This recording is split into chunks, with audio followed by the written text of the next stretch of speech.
Assalamualaikum warahmatullahi wabarakatuh. Ashama akkam jirtu hordoftoota chaanalii YouTube Abdul App barnoota ajaa'iba barnoota haalaan bareedaa ta'e takka isinii qabadhee dhufeen jira. Wanni kun YouTuberatti baay'ee hunda keessanuu akka inni gammachiisu abdii guddaan qaba. Maaliif duraan egaa YouTube irratti viidiyoo maxxansuuf asuma irratti gariin yookaan immoo mallattoo ida'uu kana tuqnee asirratti maxxansina turre akkasuma yeroo viidiyoo san maxxansinu monetization asirratti oonii gochuu hin dandeenyu waan hedduu nu rakkisa. Amma garuu karaa ajaa'ibaatiin karaa salphaa ta'een YouTubein waan haaraaf waan baay'ee bareedaa takka nu qabatee dhufee jira. Wanni kunis maali ka jedhu waliin ilaalla. Obboleeyyan chaanaalii kanaaf haaraa taatan subscribe, like, share hiriyoota keessaniif gochuudhaan haga xumuraatti na waliin turaa isiniin jechaa egaa YouTube studio irra yeroo seennu mallattoo ida'uu tokko as gubbaatti nuuf bahee jira. Mallattoon ida'uu kun yoo asirratti isiniif hin baane akkamitti akka isin baaftan isinitti agarsiisa. Yeroo isin ida'uu kana irratti tuqxan create shortii fi create video nuuf fida.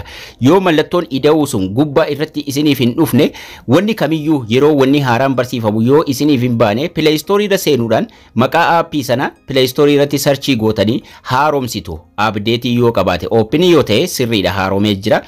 Update yookaan immoo gara gamaatti gara opinitti update jedha taanaan garuu haaromsuu qabdu. Yeroo isin haaromsitan wanni haaraa inni qabatee dhufe achumaan isiniif bahaa jechuudha. YouTube studio irra yeroo seennu dura YouTube studio irratti dashboard irraa wama adda addaa ilaaluu akkasuma content irra seennee viidiyoolee keenya edit gochuu yoo barbaanneef akkasuma impression isaa waan adda addaa ilaaluuf analyst comment akkasuma mallattoo doolaaraa tuqnee fayyadamuudhaan ala asirratti viidiyoo maxxansuu hin dandeenyu ture. Amma garuu asuma YouTube studio irratti viidiyoo maxxansuu dandeenya. Mallattoo ida'uu gubbaa kana tuqna waa lama sadii waan haaraa achirratti dhufe waliin ilaallaa jechuudha. Mallattoo ida'uu gubbaa jiru sana tuquudhaan video tokko yeroo maxxansinu wanni haaraan irratti dhufe maal akka ta'e waliin ilaallaa jechuudha. Tokkoffaa asuma irratti YouTube studio irratti mallattoo ida'uu gubbaa jiru tuquudhaan video gabaabaa shortii yoo barbaadan akkasuma upload video dheeraa daqiiqaa tokko olii tahe maxxansuuf egaa upload video ka jedhu lammaffaa fayyadamnaa jechuudha. Live qofa wanni nuti asirraan seenuu hin dandeenye jechuudha. Video maxxansuu dandeenya jechuudha YouTube studio irraan. Asuma irraan beeksisa irratti hidhuudhaan asuma irraan waan hunda guuttanne YouTube studio dhuma kanarraan viidiyoo barbaanne maxxansuu dandeenya jechuudha. Viidiyoo barbaadan chaanaalii keessan gaalarii keessanirra viidiyoo qopheeffattan sana tokko filachuudhaan gara fuula duraa adeemnaa jechuudha. Viidiyoo haala feetaniin qopheeffattanii maxxansuudhaan lafa kaayyattan takka irra tuquudhaan gara fuula duraa deemna. Yeroo gara fuula duraa deemnu wanni irra caalaan isaa karuma duraatiin wal fakkaataadha. Garummaa inni wanni haaraan asitti nuuf dabalame isa jedhu waliin ilaallaa jechuudha. Inni jalqabaa egaa viidiyoo tokko asumaan irra isin yaadachiisuuf viidiyoo tokko yeroo filannee kaane taayitilii irratti barreeffannaa jechuudha. Mata duree viidiyoocha asitti barreeffanna haga qubee 100 nuuf kenna. Sanaan booda descriptionii jira. Private irra yoo isinii godhe yeroo jalqabaa irra private isinii godha.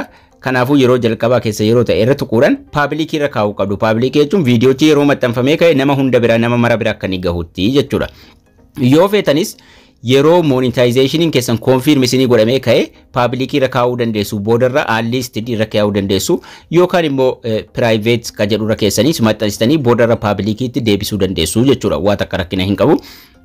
Ammaaf garuu public irra keessaniituma maxxansitu waan akka rakkina hin qabu. Public irra keessanii yookaan private irra yookaan unlisted. Inni asitti daamega monetization jira. Suuraa irra kaa'uudhaaf mallattoo qalamaa gubbaa tuqna.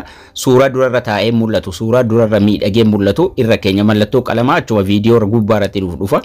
Sanatu inni erga suuraa sana keenya kaane monetization asirratti nuuf ida'ame jechuudha. Monetization as jira. Monetization kanarra tuquudhaan ammallee select nuun jedha.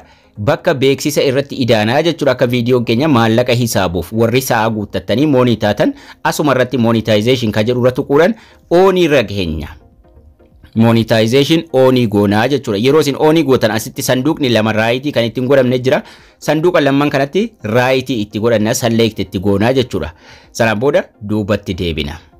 Erga select goone sanduuqa kanarra amma itti raayitii goone booda duubatti deebina jechuudha. Gara gajjallaatti ammallee monetization erga oonii goone kaane gara gajjallaatti ammallee commentiin ni cufama. Commentii cufame sanas banuu qabdu jechuudha. Disabled commentii yoo banuu barbaadan jaluma sana comment jedhee jira. Disabled jechuun amma cufamee jira yookaan immoo commentiin cufaadhaadha. Kanaafuu allow all comment ka jedhu ka jalqabaarra kaayyanna. Ka jalqabaarra keenya commentii banuudhaan duubatti deebinaa jechuudha. Monetization oonii gooneerra. Warri monetizatan osoo unlisted irra keessanii maxxansitanii baay'ee bareedaadha. private ras gochuu dhiiftanii unlisted irra notification isiniif ergama yeroo isin asirratti hiixanu jechuudha amma private irra jira dhuma irra notification tokko right itti godhamee jira viidiyoon keessan beeksisaaf mijataa ta'uu isaa isinitti himaa waan ta'eef jechuudha private irra yookaan immoo unlisted irra keessanii maxxansitu unlisted isii jetturra yookiin public is goota rakkinaa miti sanaan booda egaa ka erga kana guuttannee beeksisa asuma irratti hidhannee monetization jechuudha beeksisa asuma irratti hidhannaa jechuudha baay'ee salphaadha YouTube studio dhumarraan dhufnee beeksisa asirratti hidhannee waan maraa suuraa keenya asuma irra kaayyachuudhaan upload ka jedhu maxxansi ka jedhu kun jala nuuf jira viidiyoo sana feenaa jechuudha YouTube irratti viidiyoo feenaa kunillee noorra tahuu qaba yoo sanan taane viidiyoon sun ka daa'immanii tahaa waan ta'eef sanaan booda upload tuquudhaan viidiyoo sana maxxansinaa jechuudha.